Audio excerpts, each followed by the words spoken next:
पूरे दिन में ना सारे भाजपा के नेता जो उनके मुंह लटके हुए हैं, चाहे मनोज तिवारी जी हो, चाहे चाहे चाहे जेपी नड्डा जी हो, एक ये हैं जो खुश खुश टीवी पर दिख रहे हैं। हमारे प्रवक्ताओं को ज्यादा देख रही है, अपने आम आदमी पार्टी के नेशनल कन्वीनर से नहीं मिल के आई। देखिए, फॉर अ चेंज खुशी की बात यह है कि सब लोग कम से कम खुश तो दिख रहे हैं टीवी डिबेट में, तो सब लोग इतने तनाव में दिखते हैं ऐसे कि एक नस फूटने वाली है। ये बताइए प्रदीप गुप्ता जी कि 60% के करीब करीब अब वोट पड़ चुके हैं दिल्ली में। कई लोग ये भी कह रहे हैं कि ये 2020 के आंकड़े के ऊपर जा सकता है।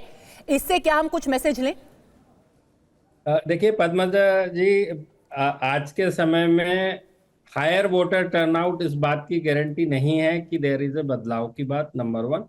लेकिन ये मैं जरूर कह सकता हूं कि पिछले 15 सालों की स्टडी से ये जरूर मैंने हासिल किया है कि जो बढ़ा हुआ इंक्रीमेंटल वोट होता है वो अमूमन जो इंक्रीमेंटल परसेंटेज है वो उसमें बीजेपी का मत ज्यादा होता है। और उसका कारण यह है कि ओबीसी और जो अपर क्लास है ये ज्यादा करके माना जाता है कि बीजेपी के साथ अलाइंड होता है, जो कम संख्या में वोट करता है, घर से निकलने में थोड़ा सा रिलक्टेंट होता है बनिस्बत उसके कि रूरल, पुअर, दलित, माइनॉरिटी ये बड़ी संख्या में वोट करते हैं शुरू से, और ये जो है सुबह से ही ये वोट कर चुके होते हैं। लेकिन ये हमने जरूर देखा है कि जब इंक्रीमेंटल, जो एक सब्सटैंशियल इंक्रीमेंटल 1-2% से हम उस नतीजे पे नहीं पहुंच सकते, लेकिन हाँ यदि 5% बढ़ जाता है पिछले वोट से तो वो जो एडवांटेज है वो ज्यादा करके बीजेपी को मिलता है।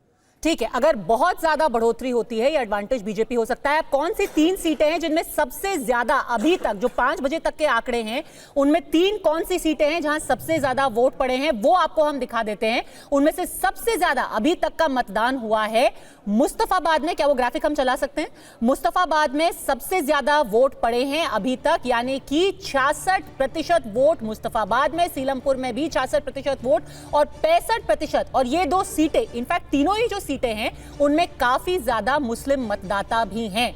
ये बीजेपी को तो नहीं दे रहे होंगे प्रदीप जी, या फिर हम इसको काउंटर कंसोलिडेशन माने? पद्मजा जी, मुस्लिम मतदाता या जो आम आदमी पार्टी का मतदाता है, जिसमें से हमको लगता है कि इस बार उनको नहीं करेगा, कई भारतीय जनता पार्टी को भी वोट करेगा, वो तो 2020 का पीक पोलराइजेशन ऑलरेडी हो चुका है। तो अगर आपकी इन सीट्स जो है ये मेन डोमिनेटेड सीट्स है, इसका ये मतलब है कि एक क्रॉस पोलराइजेशन आम आदमी पार्टी के विरुद्ध हो रहा है। आपने करोल बाग की सीट देखी है जिसके अंदर सबसे कम वोटिंग आप दिखा रही है, वो तो आम आदमी पार्टी की डोमिनेटेड सीट है, 13, 15, 20 के अंदर वो जीती है। पर वहां पर अगर वोटिंग कम हो रही तो कोई एंथुसियाज्म ही नहीं है सरकार को वापस लाने के लिए।